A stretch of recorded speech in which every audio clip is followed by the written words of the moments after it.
Nous n'avons pas à considérer les groupes rebelles aux motivations politiques.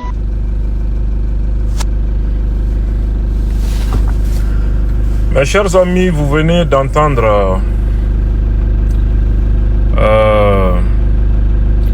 cet architecte du désordre dont la gestion calamiteuse a plongé notre pays dans ce que nous vivons aujourd'hui au plan sécuritaire.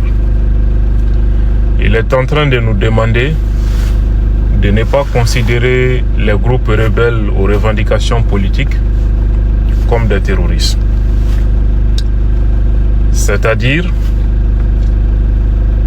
ceux qui sont en train de massacrer les militaires, qui ont attaqué le bateau Tombouctou en tuant plus de 100 civils innocents, qui continuent de semer le chaos et la peur dans notre pays. Mais puisqu'ils ont des revendications politiques, quelle est cette revendication politique? La partition du Mali. Et pour cette raison, l'ancien Premier ministre du Mali, Moussa Mara, nous invite à considérer ces gens comme pas violents, pas infréquentables. Ils ne sont pas des diables. On doit discuter avec eux et obtenir un accord avec eux.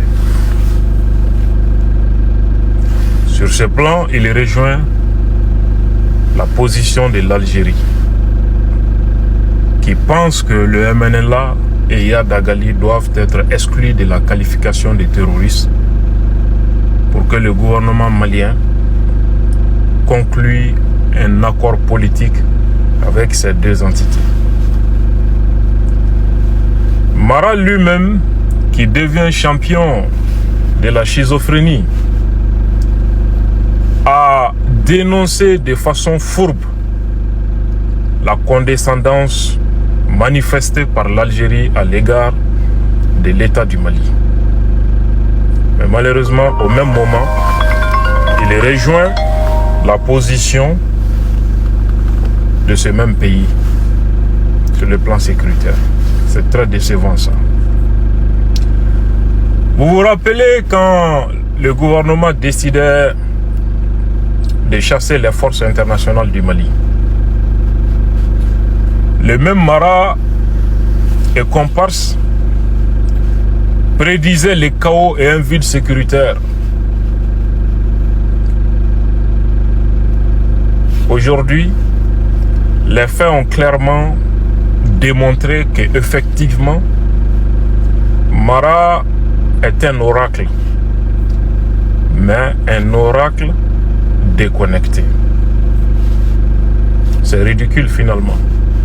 L'armée malienne aujourd'hui exerce la plénitude de sa souveraineté sur l'ensemble de son territoire et agit en toute autonomie 2 ans après le départ des forces internationales.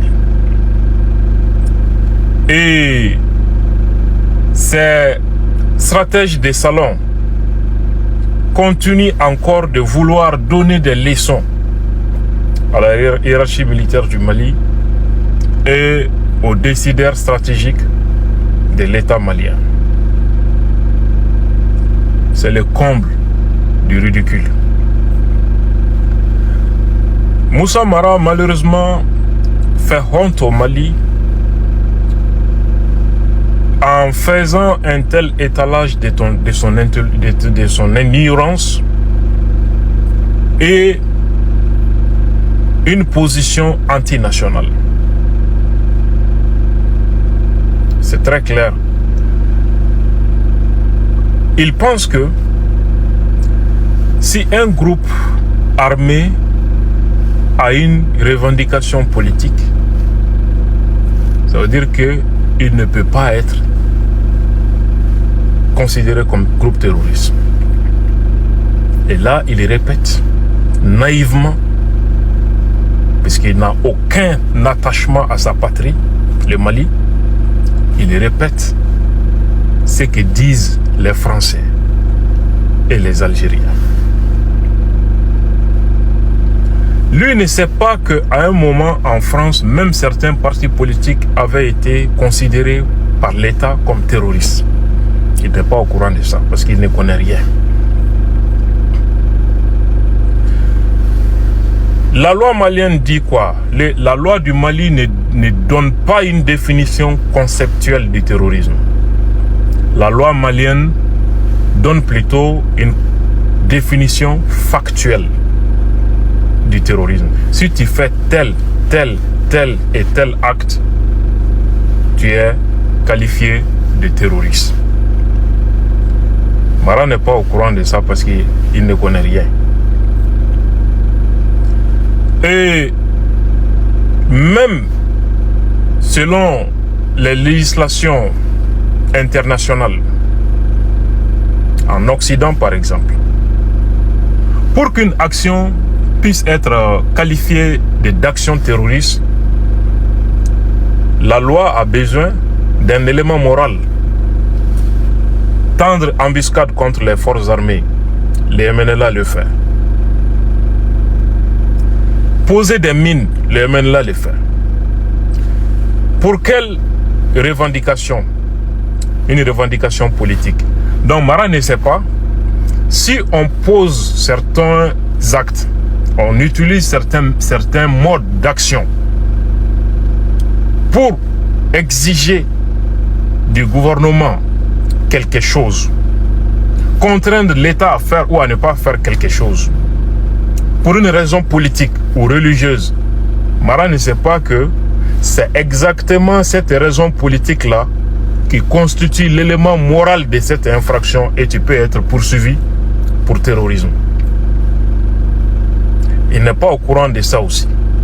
C'est très décevant et c'est dommage.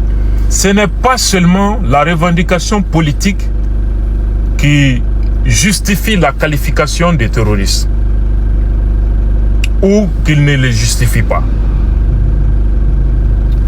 Pour que l'action d'un groupe armé soit considérée comme action terroriste, ça dépend du mode d'action utilisé.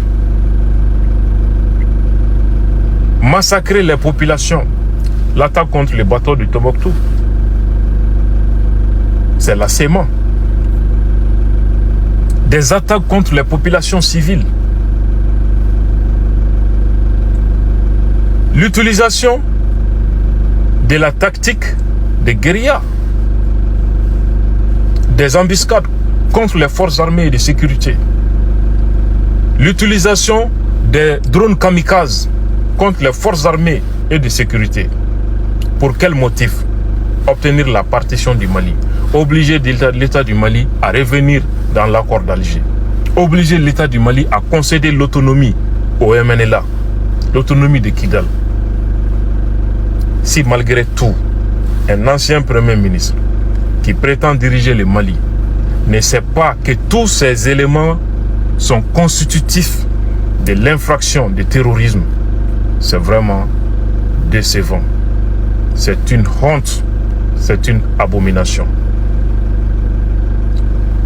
Le plus grave, ça c'est souvent voir que on peut être à l'aise devant les journalistes et parler comme ça et qu'on ne trouve personne pour recadrer. Là, il y a des soucis à ce niveau aussi.